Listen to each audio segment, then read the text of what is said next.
وہ ایک لمحہ محبت، ایک لڑکی ہے معصوم پری، پھولوں سے محبت کرتی ہے، جگنو مٹھی میں بھرتی ہے، یہ تارے اس کے ساتھی ہیں اور چاند بھی اس پہ مرتا ہے، قصیدے اس کے حسن کے آسمان بھی ہر پل کرتا ہے، بس کھوئی کھوئی سی رہتی ہے، وہ جاگی سوئی سی رہتی ہے، شب بھر وہ جاگتی رہتی ہے، ان تاروں کو وہ گنتی ہے، دنیا سے ہے انجان بہت، وہ خود میں ہے گمنام بہت، نہیں جانتی دنیا کی کاریگری، وہ لڑکی ہے معصوم پری۔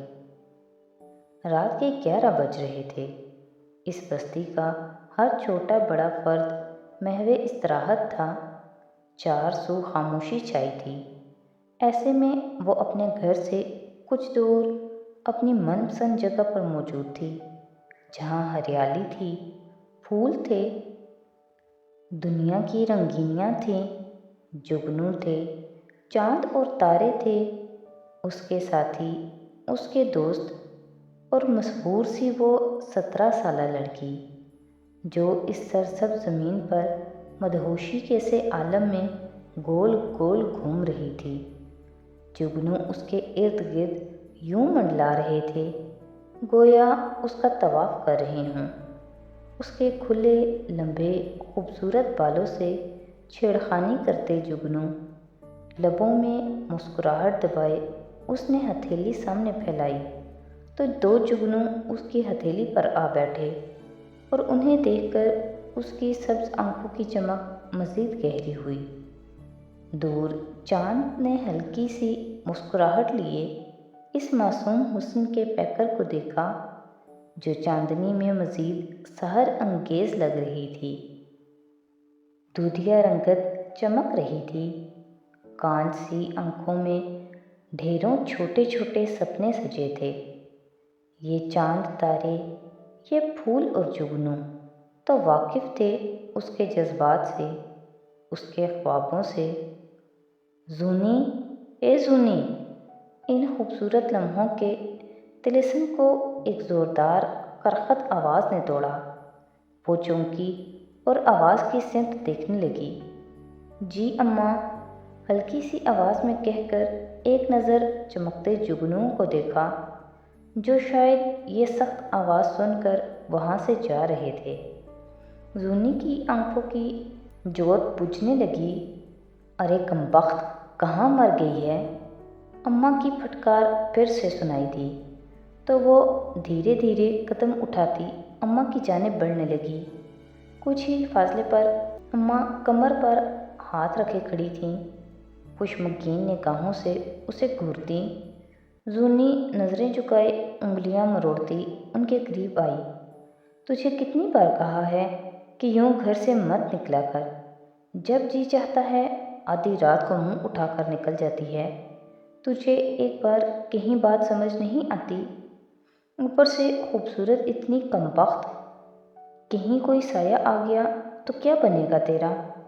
پر نہیں، ماں کی تو سننی ہی نہیں تو نے، میں تو بکواس کرتی ہوں نا، تیرے باپ کو پتہ چلا نا تو پٹے گی ہی، ساتھ میری بھی خاطر ہوگی۔ سدھر جا، میں کہتی ہوں، سدھر جا۔ اماں اپنی عادت سے مجبور ایک بار پھر اس پر چیخ رہی تھیں اور وہ کان لپیٹے سر جھکائے خاموشی سے ان کے آگے آگے چل رہی تھی۔ جب بھی اماں یوں جھڑکتیں، اسے ڈانٹتیں تو وہ خاموشی سے سب سنتی، کبھی ایک لفظ نہ کہا اس نے، ہر بار خود سے وعدہ کرتی کہ ماں کی بات مانے گی، لیکن پھر نہ جانے کیا کشش محسوس ہوتی ان پھولوں سے، اس ہریالی سے، اس سبزے سے کہ وہ کھنچی چلی آتی اور اس جگہ آ کر وہ دنیا جہان کو بھول جاتی۔ ماں کی ڈانٹ پھٹکار، باپ کا ڈر، سب ذہن سے محو ہو جاتا۔ کچھ یاد رہتا تو فقط یہ کہ وہ اپنے دوستوں کے درمیان ہے جو اس کی سنتے ہیں، اس سے راز و نیاز کرتے ہیں جن کے درمیان وہ رہ کر اسے خوشی محسوس ہوتی ہے۔ وہاں آ کر اسے وقت کی تفریق بھول جاتی ہے۔ نہ جانے کتنے کتنے گھنٹے وہ اس جگہ بیٹھی رہتی ہے۔ بے خود سی وہ جا کر خاموشی سے اپنی چارپائی پر لیٹ گئی، آنکھیں موند لیں۔ پلکوں کی باڑ کے پیچھے سپنوں کا ایک جہان آباد تھا۔ مجھے وحشت ہے رونق سے، مجھے سنسان رہنے دو۔ زونی، زونی، کہاں ہو تم؟ عاشی آوازیں دیتی ہوئی لکڑی کے بنے اس مکان میں داخل ہوئی جہاں زونی کی 13 سالہ چھوٹی بہن الینا سفید رنگ کے کاغذات پر رنگوں کی مدد سے کچھ بنانے میں مگن تھی۔ اس علاقے میں بچوں کو پڑھانے کی طرف توجہ نہیں دی جاتی تھی۔ وہاں کوئی اسکول نہ تھا، نہ ہی تعلیم کو ضروری خیال کیا جاتا تھا۔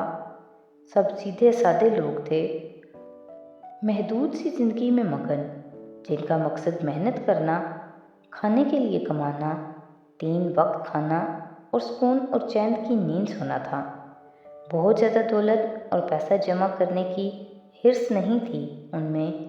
اپنی اولاد کو بچپن سے ہی ایسی تربیت دی جاتی تھی کہ بڑے ہو کر وہ اپنا اور اپنے بال بچوں کا پیٹ پال سکیں۔ بچپن میں ہی بچوں کے رشتے طے کر دیے جاتے اور پھر ان کے بالغ ہوتے ہی شادی کر دی جاتی۔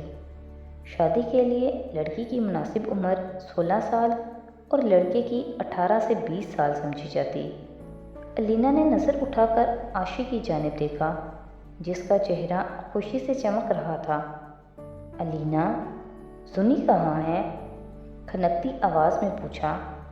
بچوں کا تو آپ کو پتہ ہے، جب بھی گھر موجود نہ ہوں تو سمجھیں کہیں اپنی من پسند جگہ پر ہوں گی۔ گھر سے زیادہ انہیں اس جگہ رہنا پسند ہے۔ پتہ نہیں کیا کرتی رہتی ہیں وہاں سارا دن۔ الینا کا لہجہ بیزاریت لیے ہوئے تھا۔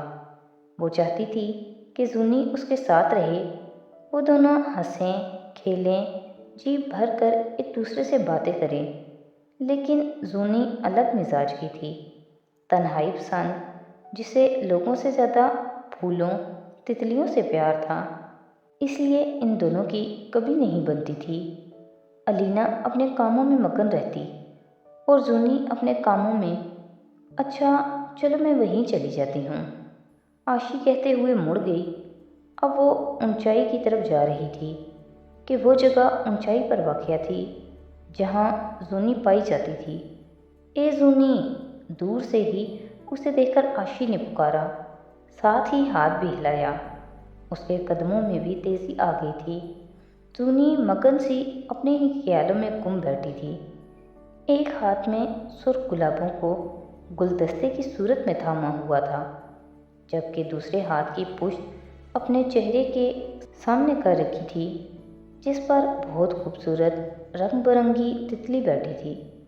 یہ تتلیاں، یہ جگنو بھی شاید اس سے مانوس ہو چکے تھے کہ وہ بچپن سے ہی اس جگہ آتی جاتی رہتی تھی۔ عاشی کی آواز پر وہ چونکی، آواز کے تعاقب میں دیکھا تو لبوں پر مسکراہٹ بکھیرے عاشی اس کی بچپن کی سہیلی تھی، اکلوتی بہترین دوست، اور ان پھولوں اور تتلیوں کے بعد عاشی ہی تھی جس کے ساتھ وقت گزارنا اسے پسند تھا، جس کے ساتھ سے اسے خوشی ملتی تھی، کیونکہ اس انسانوں کی بستی میں صرف ایک وہی تو تھی جو اس کے دل کی بات سمجھتی تھی، ورنہ دوسرے تو اس کی باتیں سن کر اسے پاگل ہی سمجھتے اور اس طرح کا رد عمل دیتے کہ زونی کو لگتا وہ کسی اور ہی دنیا کی باسی ہے، جیسے غلطی سے اسے یہاں اس دنیا میں بھیج دیا گیا۔ کیا کر رہی ہو یہاں بیٹھی؟ وہی پھولوں سے گپ شپ۔ عاشی گہرے گہرے سانس لیتی دب سے اس کے ساتھ آن بیٹھی۔ تتلی نے اڑان بھری اور ان کی نظروں سے اوجھل ہو گئی۔ ہاں تم جانتی ہو، یہی ایک مشغلہ ہے میرا بس۔ زونی نے ایک گلاب کی پتیوں پر انگلی پھیرتے ہوئے اس کی نرماہٹ محسوس کرنی چاہی۔ شونی، کیا ملتا ہے تمہیں یہاں آ کر؟ کیسے اتنا وقت گزار لیتی ہو تنہا بیٹھ کر؟